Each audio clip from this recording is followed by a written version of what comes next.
20 अगस्त 1944 ये वो दौर था जब देश में आजादी का सूरज उगने को तैयार था और अंग्रेजों भारत छोड़ो, इंकलाब, वंदे मातरम, भारत माता की जय जैसे क्रांतिकारी नारों की गूंज के बीच किलकारियां गूंजी राजीव गांधी की। राजीव गांधी 3 साल के थे तो देश आजाद हुआ और नाना प्रधानमंत्री बन गए।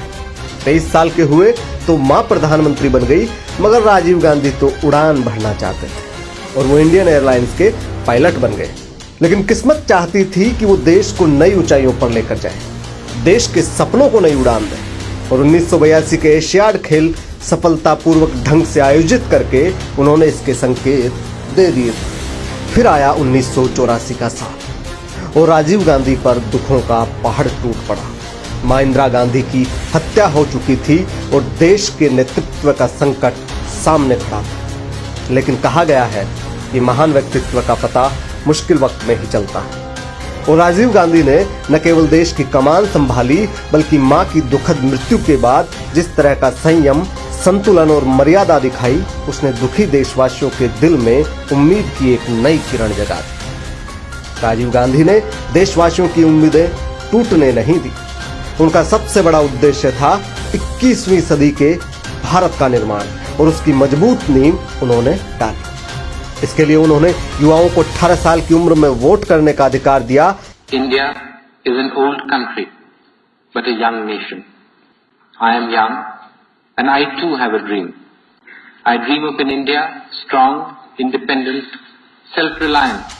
तो महिला आरक्षण का रास्ता तैयार किया। हमारी कोशिश इसमें रही है कि हम महिलाओं की आर्थिक स्थिति मजबूत करें, महिलाओं को अपने पैरों पर खड़ा करें, महिलाओं को राजनीति में लाने में कुछ ताकत दें।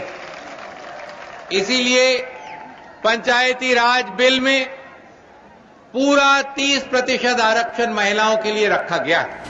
वहीं पंचायतों को संविधान का कवच पहनाकर गांव चौपाल को मजबूत करने का काम भी राजीव गांधी ने किया। राजीव गांधी ने आसमान का सपना देखा और विज्ञान को आगे बढ़ाया। उन्होंने तकनीकी सशक्तिकरण का ख्वाब देखा और संचार क्रांति की नींव रख दी। उन्होंने देश की एकता और भाईचारे का लक्ष्य रखा और कई राज्यों के साथ समझौते को अंजाम तक पहुंचाया ताकि देश में शांति रहे।